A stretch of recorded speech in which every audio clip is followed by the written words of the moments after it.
హత్యకు గురయ్యాడు. జిల్లా కేంద్రానికి చెందిన ఇటుకల తిరుమలేష్ అనే వ్యక్తి ఉగాండాలోని ఓ కన్స్ట్రక్షన్ కంపెనీలో ప్రాజెక్ట్ ఇంజనీర్గా పనిచేస్తున్నారు.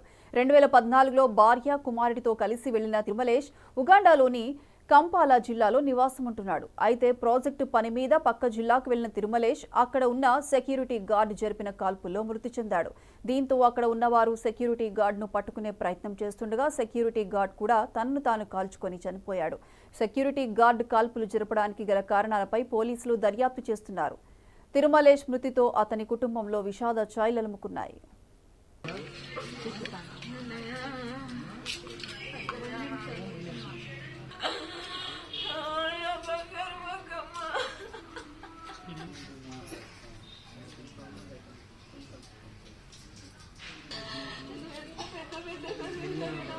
ట్వెల్వ్ అట్లా ఫస్ట్ ఫోన్ వచ్చింది. ఏమని అంటే ఇట్లా హ్యాండ్కి బుల్లెట్ తాకిందని మా వదిన ఫోన్ చేసింది. ఫోన్ చేసినాక మేము ఏమనుకున్నాం అంటే నార్మల్గా తాకిందేమో లేకపోతే ఏమైనా అయిందనుకున్నాము.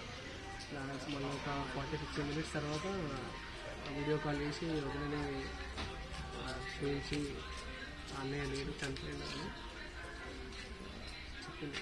అయితే యాక్చువల్గా అక్కడ నిజంగా ఏం జరిగింది అనేది మాకు అక్కడ తెలిసిన విషయం ఏంటంటే అక్కడ ఉన్న వాళ్ళ సెక్యూరిటీ వాడు కొద్దిగా తాగి షూట్ చేసి మళ్ళీ తనంతలు తానే షూట్ చేసుకుని తెలిసింది. దాని తర్వాత వాళ్ళ కంపెనీ నుంచి వాళ్ళు ప్రొసీడింగ్స్ చేస్తామన్నారు. ఇంతవరకు ఏం అప్డేట్ ఏం లేదు, ఇంతవరకు వచ్చింది ఏం చేస్తున్నారు అనేది.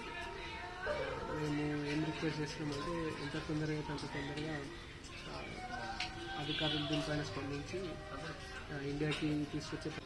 మా అన్నయ్య మా ఇంటికి పెద్దోడు, నాకు ఒక అన్నయ్య, నేను ఒక తమ్ముడు. గత కరోనా అప్పుడే మా నాన్నగారు చనిపోయారు. మేము ఆ బాధ నుండి పూర్తిగా బయటికి కూడా రాలేదు. 3 సంవత్సరాలు అయిపోతుంది. కానీ ఇప్పుడు మా అన్నయ్య ఇట్లా మాకు దూరం వేసడం మేము కళ్ళలో కూడా అనుకోలేదండి.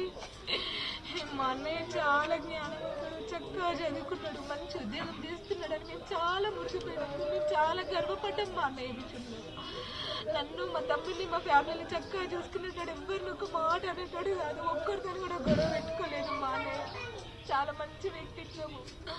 ఆఫీస్ దగ్గర, కొలీగ్స్ దగ్గర, ఫ్రెండ్స్ దగ్గర, రిలేషన్స్ దగ్గర, ఫ్యామిలీలో అంతటా మంచి పేరు తెచ్చుకున్నాడు మా అన్నయ్య. కానీ ఇలాంటి ఒక రోజు వస్తుందని మేము కళ్ళలో కూడా అనుకోలేదు.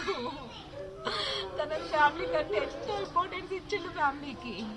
తన పిల్లల భవిష్యత్తు కోసం చాలా కష్టపడ్డాడు. మా నాన్న జరిగిపోయినప్పుడు కూడా అక్కడే ఒక్కడున్నాడు. మేము